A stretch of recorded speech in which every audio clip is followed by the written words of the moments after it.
Hello and welcome to another edition of For the Record. I'm Sean Murphy. My guest today is Patty Saeed. She's the director of the New England Cognitive Center, and it's her first time on the show, so welcome to the show. Thank you.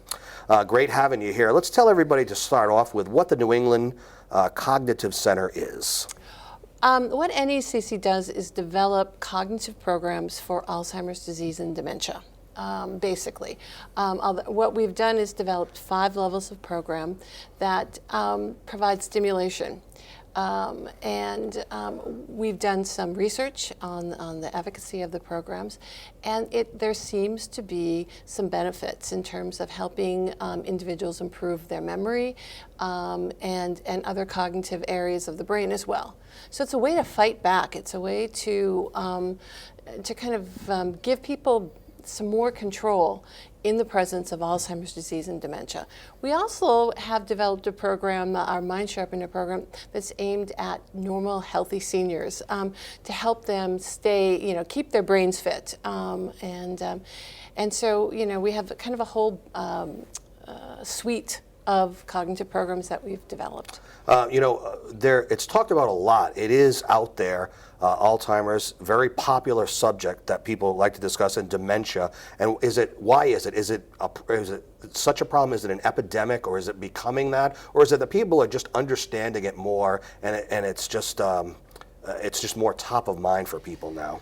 I think one of the issues is that just the sheer numbers of people and the our demographics also. It's getting older, right? Our population is graying, yeah. And so there are more people elderly or becoming elderly. The whole baby boom generation, but the numbers, for some reason, and it could be maybe we just didn't keep track before, but the numbers are positively frightening. Especially you have a lot of people kind of coming of age in terms of graying, in terms of possibly needing care, and these numbers are large, and the generations that came behind them are not as large. So if we're dealing with diseases such as Alzheimer's and dementia, which can go on for years and are extremely costly, there's the cost, there's the care, so there are all these huge health issues that surround it, and it's also it's an ugly disease. It is. It robs you of your dignity, really. Of your dignity, of who you are, and of your memory. And it also, you're sort of, in society, you're kind of looked down upon, unfortunately. It's not to the point where, like AIDS is, as far as how you are perceived in society, but it's in that vein, wouldn't you say? I think a lot of people think there's more stigma than there is, and I think with education and understanding, but it is one of those things that people don't look at as an illness. Yeah. And they're also afraid. They don't know what's ahead of them. They're afraid of losing themselves, and literally and metaphorically. Yeah, literally. Yeah, you're right. So it's a very, very scary thing. And that's not even mentioning the toll that it takes on your loved ones around you, family members and friends that maybe initially don't understand, don't know what to do, don't know where to turn, but it affects them adversely as well. Yes, and the amount of care needed as the diseases progress is increasingly more and more and more, and so here are the caregivers that not only can the person with the disease no longer work, but can the care can the family member, can the wife, can the husband, and it just exacerbates over time, and then you're faced with difficult decisions. How long can a person safely live at home? Right. As you mentioned that it's frightening or alarmingly, not an epidemic, but people are aware of the ramifications of it. At the same time, is progress medically being made, in advancements as far as treatment or maybe a cure someday? Well, I mean, we're hoping for a cure someday. I don't think there's going to be a magic silver bullet. Right. You won't pop a pill and everything will be better. It would be lovely, but I don't see that on right. on you the would horizon. Know. Yeah. But I think we are making some advances. I know that there are many pharmaceutical companies that are doing research, and so even the President's New Brain Initiative, all of these things will help. Our basic problem is still, this is kind of the last frontier of the human body for us. We don't know everything there is to know about the brain. Right. And there's still a lot of mystery, kind of surrounding how it functions and why. Why do certain people, decline, in terms of cognition and why do some people, all of these questions, all of these questions that still don't have answers. And so as the answers come out, I think that we will, we'll be developing new medications and new interventions. But right now, it almost feels like we're on the cusp of something. You feel like something is going to happen soon, Right. because, and part of it is getting the word out and just people being aware of it or cognizant of it, not to use part of your name. But yeah, it's right there, and you think it's going to happen. People thought it was a big deal when we mapped the human genome, and it took forever, and it finally took some computer power to get that done. But, and as a tremendous a success and accomplishment that was, the human brain is so vast, and there are so many things that, like you just said, unknowns. That we still just... It's a small percentage of what we know, isn't it? But in the past decade, we have learned more about the human brain and its workings than we have in all the rest of mankind's history. So, with better technology and more emphasis being put on it, we could have a breakthrough any day, or it might take a while. Yeah, well, but listen. Knock on wood, and a lot of good people are doing a lot of great work, like yourself in the industry to kind of go toward that goal. But there are things that's maybe a cure someday, maybe a pharmaceutical to help you. But there's also prevention ahead of time for when you're younger, or really not even when you're younger. But you can do things with your brain to help. Stave off the onset of Alzheimer's and dementia. Well, we believe that you can, okay? Because the healthier you keep your brain, and there's the whole physical, they say that there are 3 keys to healthy longevity. One is physical fitness, the other is emotional fitness, and then the third one is cognitive fitness. And, we pretty much know how to stay physically fit, and we know we can stay emotionally fit by being around friends and, socializing and, but the big question has been, how do you stay cognitively fit? Right.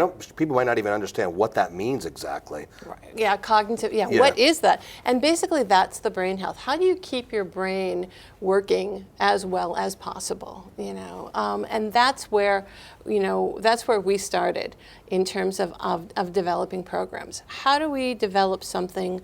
A program that will help people to keep their brain cognitively fit. How do what kind of exercises can we give our brains that will help them stay healthy, maybe even improve in some areas, and maybe stave off things like Alzheimer's and dementia. Even if it's for a little bit longer. And it's not just a matter of exercising your brain, because that's too generic a term.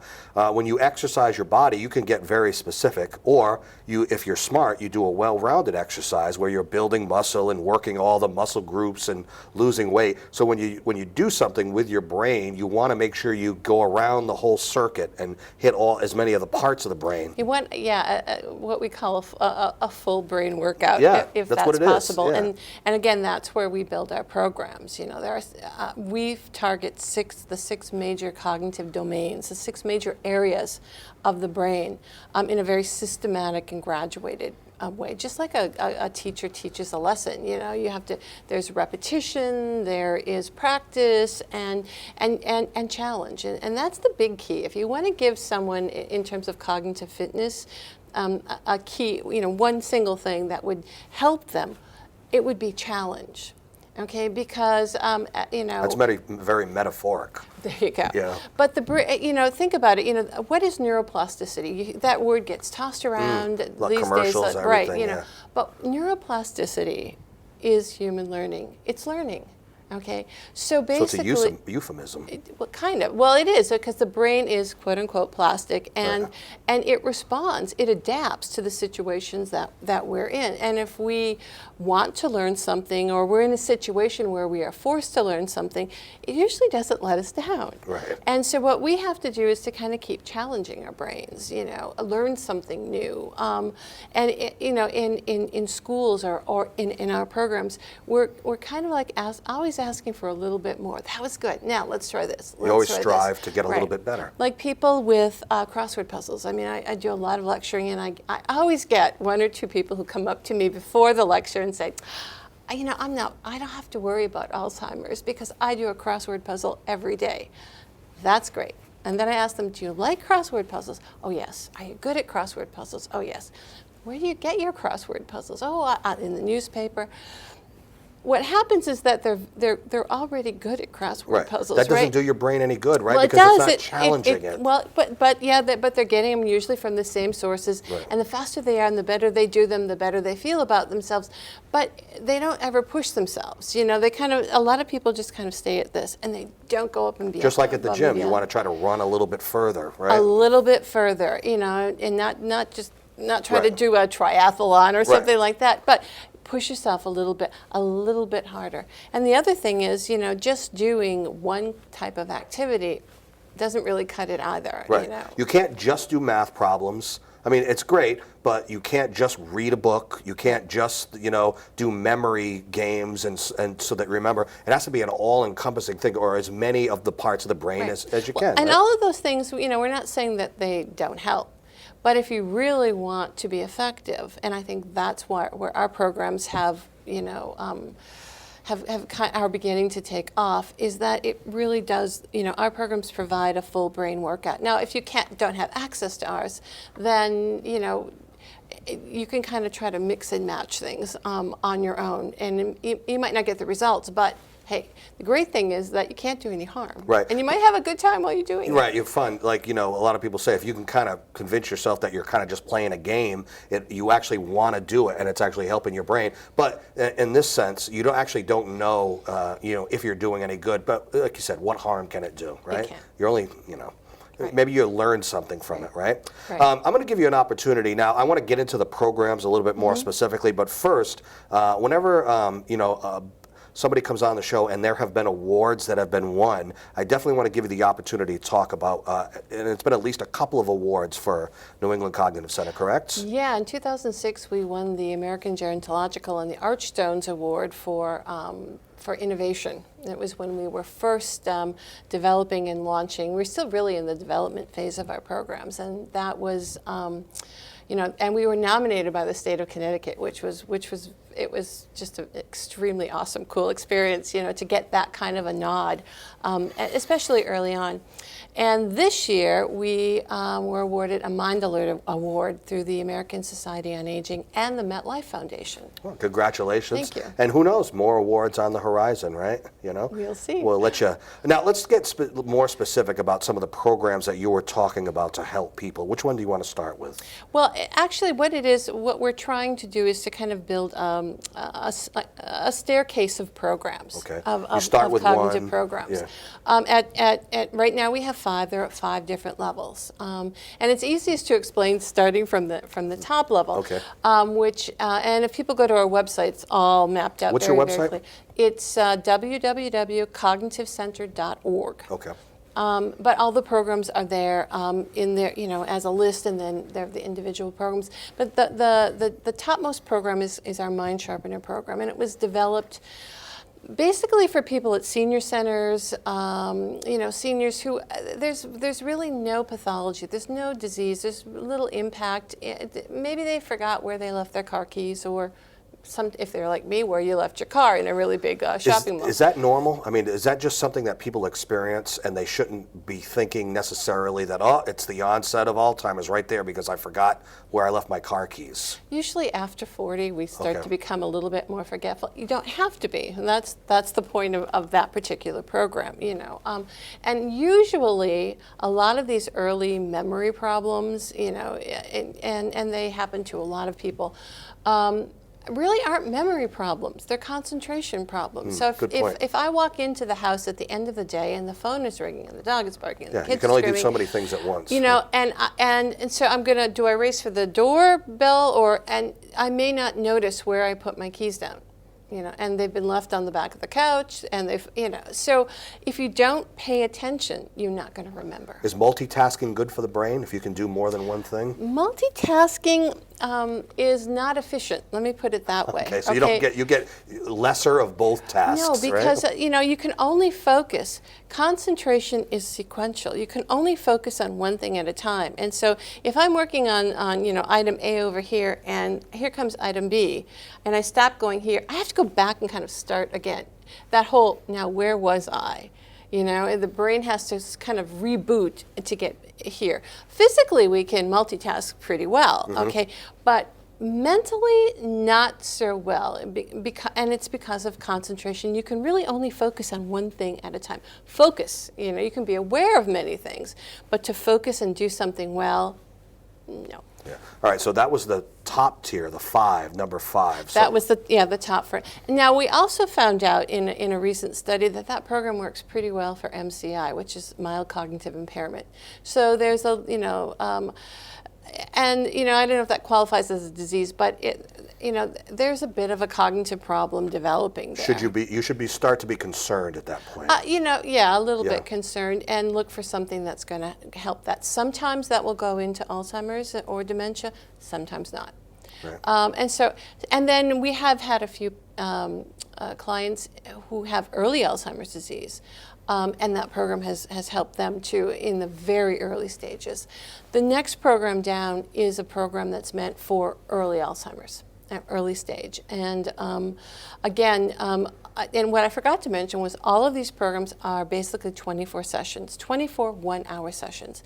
And at least at these upper levels, they meet twice a week for an hour. And that's enough to have some impact, believe it or not. But you have basically a 3-month period there.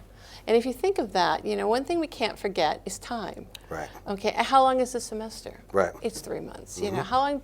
And so there seems that time element is also important too. So you can't expect to do anything for a couple of weeks and say, I'm cured. No, or right. I'm better. No. There's an element of time there. So we have that program. And that program, you know, most of the people who participate in that are still living at home. Some of them you'll find, you know, they attend adult daycare, but they're still fairly independent. They may or may not still be working. They may or may not still be driving. The next level is our Lively Mind level, and that one, you know, here we've taken a major step down. A lot of these people are in the upper levels of adult daycare, and a few of them are still driving. Probably shouldn't be, right? But probably shouldn't be, right. Because there has been, you know, there has been some impact on the brain and on their, you know, their cognitive functioning. And that program is really special to me because it was the first program where I changed it out. Instead of, you know, sitting in our lab and developing a program, we developed the program in the field. We were in the field. We developed a few exercises, took it out, did these work, back and forth, and we built the program based on the needs of that particular group. And you know, it's one of the programs that functions the best. So we're using that model now to move forward, but also a lot of the things we learned from that to go back and revise other programs. Now, is your goal to build even more programs? Will there be more than 5 at some point? Yes, eventually there will be. Before we talk about that, there are 2 other levels. Yeah, let's get to the Active Mind level is for moderate Alzheimer's disease.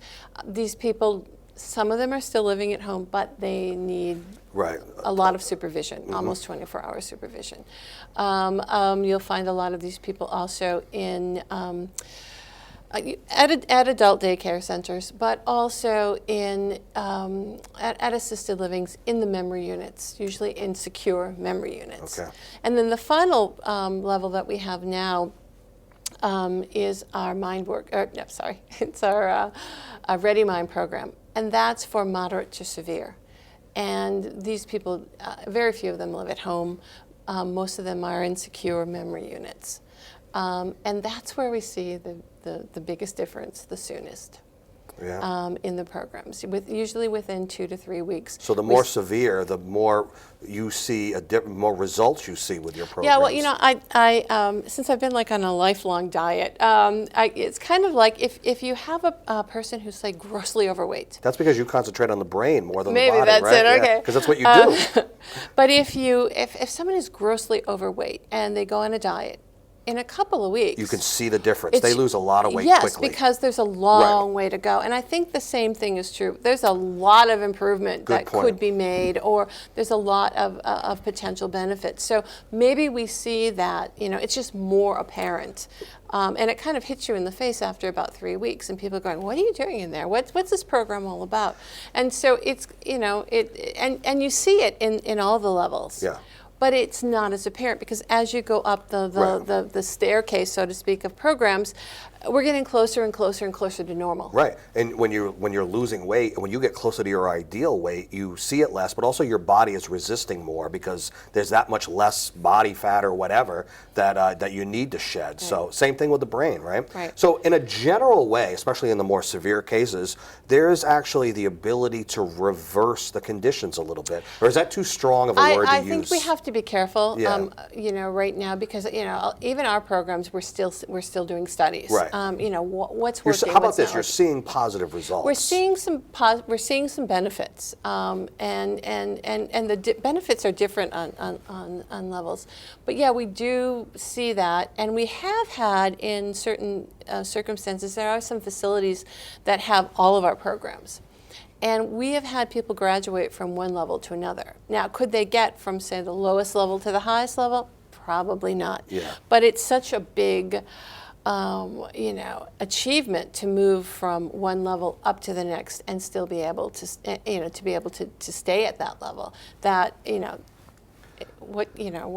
there's nothing to lose and everything to gain. Absolutely. Now, people watching right now, if they suspect, you know, of themselves or maybe a family member or a friend that they're experiencing or notice symptoms or acting in a certain way that might be something along the lines of the beginnings of Alzheimer's, what's the first thing they should do? Seek a physician right away? Absolutely. Yeah. Absolutely. If it's more than just, you know, occasionally forgetting your car keys.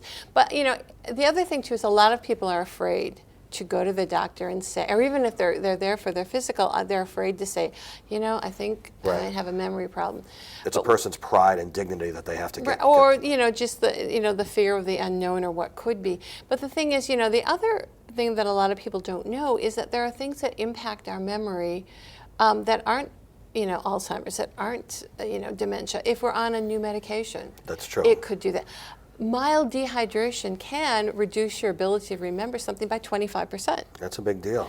Your diet, everything impacts it, you know. So, you know, the best thing is go see your doctor. You know, he may put you through a series of tests, or he may, who knows, depending on, you know, each individual, of course, is wired differently and could have different, you know, there could be different outcomes. One thing we were kind of, you know, kidding in a way about off the air was in the future, maybe, you know, there'll be a chip installed in our brain to kind of help along, you know, if it can improve the human existence, then who knows what the future holds, right? You know, we have no idea what the future holds. But you hold the future in high hopes and think that there is hope, especially for people who are experiencing this. Well, you know, it's funny you bring up hope. We're almost out of time. I just know. want to let you know. Well, but the thing is about hope, there's always hope. You know, people told me from the beginning that we could never impact Alzheimer's disease and dementia. We call it therapeutic nihilism. There's nothing you can do except make them comfortable.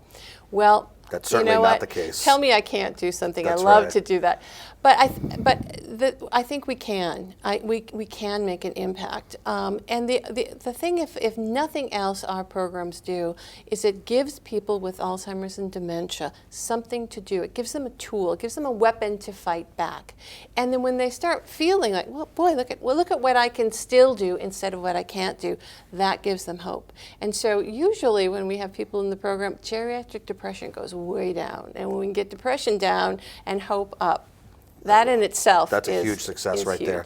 Patty Saeed, the director of the New England Cognitive Center. Pleasure having you on the show today. We learned a lot. Great. Thank you, Sean. And you can watch this show on our YouTube channel as well as many others. We thank you for joining us. I'm Sean Murphy. This is For the Record. We will see you next time. Take care.